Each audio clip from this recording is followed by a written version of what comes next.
करेंगे मध्य प्रदेश की खबर के साथ। तो मध्य प्रदेश में मदिरा प्रेमियों के लिए एक अच्छी खबर सामने आ रही है। प्रदेश में 1 अप्रैल से नई आबकारी नीति लागू हो जाएगी और इस नीति के लागू होने के बाद विदेशी शराब सस्ती होगी। साथ ही घर पर शराब रखने की सीमा भी बढ़ा दी गई है। अब लोग पहले के मुकाबले 4 गुना ज्यादा शराब घर पर रख सकेंगे। इसके अलावा जिस व्यक्ति की सालाना आय 1 करोड़ रुपए है वो घर पर बार भी खोल सकेगा। आपको बता दें कि पिछले साल भी ये प्रस्ताव बना था, लेकिन शराब कारोबारियों ने नुकसान की बात कही थी, जिसके बाद सरकार ने प्रस्ताव टाल दिया था। ऐसे में विवाद की स्थिति बनते देख फिर ज्यादातर जिलों में एक कंपनी बनाकर ठेके दिए गए थे। वर्तमान में प्रदेश में 2019 की आबकारी नीति लागू है। इसमें शराब दुकानें सिंगल ग्रुप सिस्टम में एक जिले में एक ग्रुप के पास है। इसकी वजह से शराब ठेकेदारों में आपसी प्रतिस्पर्धा नहीं है। 2 से 3 दुकानों के छोटे ग्रुप में शराब दुकान ठेके होने से कीमतों को बढ़ने से रोका जा सकेगा। वर्तमान में एक्साइज ड्यूटी ज्यादा होने के साथ ही नियमों में विसंगति है, इसलिए ठेकेदार ड्यूटी पटाने के बाद माल नहीं उठाते हैं। इससे 1000 करोड़ रुपए के राजस्व के नुकसान की आशंका है।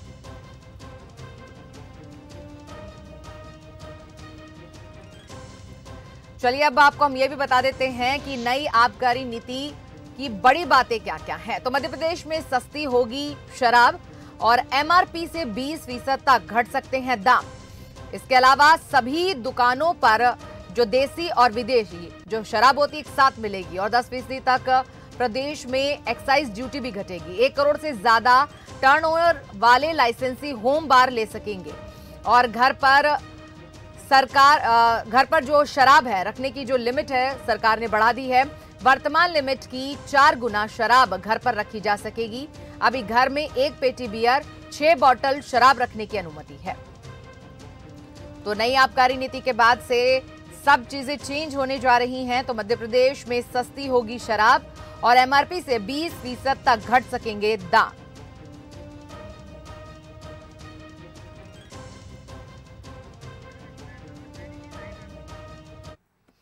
और इस पूरी खबर पर हमारे साथ हमारे वरिष्ठ सहयोगी मनोज सैनी जुड़ गए हैं। उनसे हम चर्चा करते हैं इस खबर को लेकर। तो जिस तरह से बार बार सवाल उठाए जा रहे थे और पहले भी डिमांड की जा रही थी कि चेंजेस आने चाहिए और घर पर ज्यादा लिमिट में शराब रखने को मिलनी चाहिए, तो अब इस नीति के बाद से जो शराब नोशी करने वाले लोग हैं उनके लिए तो ये खुशखबरी ही है। निश्चित रूप से जो शराब के शौकीन है उनके लिए अच्छी खबर आने वाली। 1 अप्रैल 2022 से नई शराब नीति लागू हो जाएगी और जिस शराब नीति के जो कुछ पॉइंट्स थे जिन पर आप भी ध्यान दिला रही थी, यदि उन पर गौर करें तो अच्छी खबर हो सकती है उनके लिए। लेकिन अब इसको लेकर सियासत भी गर्म है। भारतीय जनता पार्टी की सरकार है मध्य प्रदेश में और कई ऐसे नेता है, पूर्व नेता, जो शराब बंद करने की मांग उठाते रहे हैं। दूसरी तरफ सरकार शराब को और ज़्यादा कैसे बिके, कैसे उसकी बिक्री हो, तो उसमें कई रियायत देने जा रही है। जैसे 10 से 13% तक ड्यूटी कम करने की तैयारी है। बाकी जगह जरूर बढ़ रही है लेकिन इस जगह कम करने की तैयारी है सरकार की। और हम आपको बताना चाहेंगे सरकार को सबसे बड़ा राजस्व कहीं से मिलता है तो वो यहाँ से। जी मनोज जी, आपसे हम बिल्कुल इस बारे में बात करेंगे, लेकिन इस पूरे मुद्दे पे बीजेपी और कांग्रेस का क्या कुछ कहना है, आइए पहले वो सुन लेते हैं।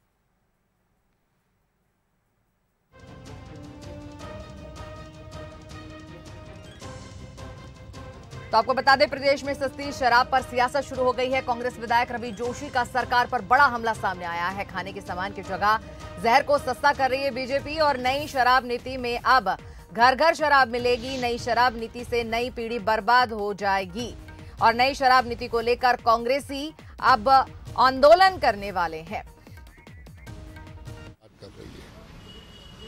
घरों में भी शराब पी जाएगी। मध्य प्रदेश के नौजवानों की नस्ल नशे की ओर बढ़ाने की आदत की बात कर रही है। सस्ती शराब की जगह सस्ता तेल करे, सस्ता राशन करे, सस्ती बिजली करे। गरीब और ज़रूरतमंद की ज़रूरी चीज़ों की अगर कीमतें कम कर दे तो गरीब आज जो बेहाल है, परेशान है, वो परेशानी के दौर से। पिछले 3 दिन में 4 लोग भिंड जिले में मरे हैं।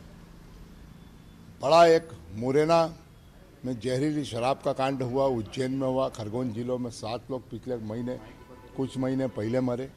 मेरा इस शराब नीति का विरोध है। कांग्रेस पार्टी सड़क से लेकर सदन तक ऐसी नीतियों का विरोध डट के करेगी। कांग्रेस के ऊपर आप पता नहीं क्यों उनके सवालों को जवाब देते हो।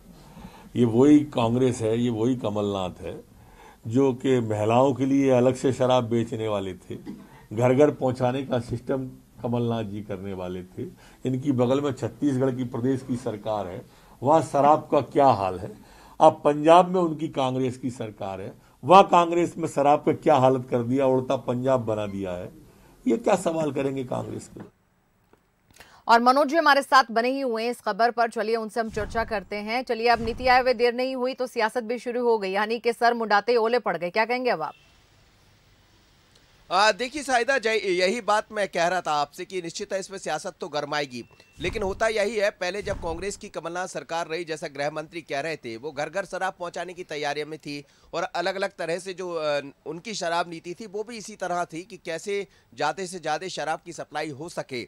पर बाद में सरकार बदल गई और जब विपक्ष होता है तो उसका फिर निशाना सरकार ही होते हैं। उस समय बीजेपी के निशाने पर कांग्रेस थी, अब कांग्रेस के निशाने पर बीजेपी है।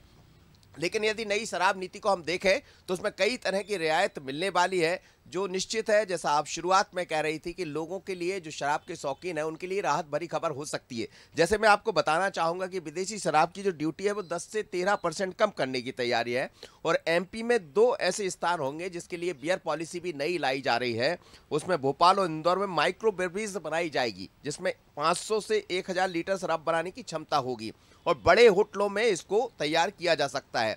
तो सीधे तौर पर जो शराब की सप्लाई होती थी, बियर की सप्लाई होती थी, अब जिस आप होटल में ठहर रहे हो सकता है वहाँ से आपको ताज़ी बियर मिल जाएगी। इसी तरह यदि आप घर में जो शराब रखते थे उसमें 4 गुना की वृद्धि की जा रही है, यानी आप घर में शराब रख सकते हैं, लेकिन पहले कम रखा करते थे, अब उसकी जो संख्या है और बढ़ जाएगी। यानी राहत भरी खबर है।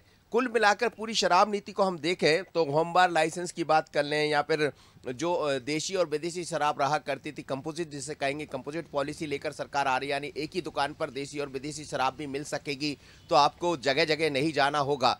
पर जैसे ही ये मसला सामने आया उसके बाद कांग्रेस ने सवाल खड़े कर दिया, इस पर सियासत गरमा रही है और हमें लगता है और भी आगे चलकर दिखाई देने वाली। जी सही। जी मनोज जी, आपका धन्यवाद हमारे साथ अपने विचार साझा करने के लिए। और जिस तरह से हम आपको बता रहे हैं ये खबर कि अब मध्य प्रदेश के अंदर जो शराब है वो सस्ती भी हो गई है और नई शराब नीति से पीढ़ी बर्बाद हो जाएगी और सियासत भी इस पर गर्मा गई है, ये कहना है कांग्रेस का। तो प्रदेश में शराब सस्ती हो रही है और नई आबकारी नीति के तहत जो है ये तमाम बातें रखी गई हैं।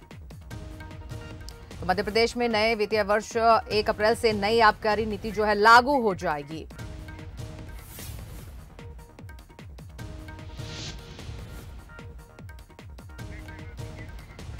और इस पूरी खबर पर हमारे साथ हमारे 2 जो है मेहमान जुड़ गए हैं। बीजेपी प्रवक्ता उमेश शर्मा हमारे साथ जुड़ गए हैं और अब्बास हफीज साहब हैं कांग्रेस से, वो हमारे साथ जुड़ गए हैं। सबसे पहले अब्बास साहब आपके पास आते हैं, इस नीति को लेकर आपका क्या कुछ कहना है?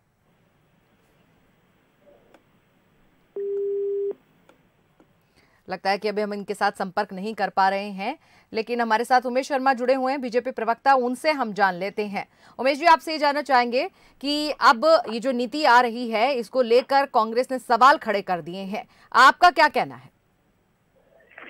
एक तो मुझे लग रहा है कि इस नीति से सरकार ने बहुत साफ और स्पष्ट संदेश दिया है कि एक तरह का जो शराब माफियाओं का एक बड़ा काकस होता था जिसको सिंडिकेट कहा जाता था, बहुत बड़े समूह के लोग आ जाते थे, उत्तर प्रदेश का समूह आ जाता था, बाहर के समूह आ जाते थे, बिहार के बड़े समूह आ जाते थे और उसके कारण ये होता था कि जो छोटे समूहों के अंदर शराब की दुकान की नीलामियां होती थी, तो छोटे समूहों में नीलामी होने का लाभ ये होता था कि जो शराब पीने के आदी व्यक्ति हैं उनको सस्ती शराब की उपलब्धता हो जाती थी। पर जब से बड़े समूह, बड़े सिंडिकेट इस प्रकार के ठेके लेने लगे हैं, 150 दुकानों को एक साथ उठा लिया जाता था, इसके कारण ये हुआ कि काकस इस तरह का बन गया कि जिसकी मोनोपाली हो गई और इस मोनोपाली के कारण क्या हुआ कि इसमें जो शराब के उपभोक्ता होते हैं या शराब पीने के आदी लोग हैं उनको बहुत महंगी शराब प्राप्त होती थी। दूसरा क्या है कि जब आबकारी विभाग कोई कार्रवाई करना चाहता था तो ये जो बड़े समूह होते थे, बड़े सिंडिकेट, बड़े काकस, तो उन पर कार्रवाई करना इतना सहज और सरल नहीं हो पाता था, बहुत सारी कठिनाइयां खड़ी होती थी। छोटे समूह का ये अनुभव रहा है कि छोटे समूह जो नीलामियों में शराब ठेके उठाते हैं तो छोटे समूह के अंदर आबकारी विभाग का नियंत्रण भी बहुत अधिक होता है। एक तो ये बात है।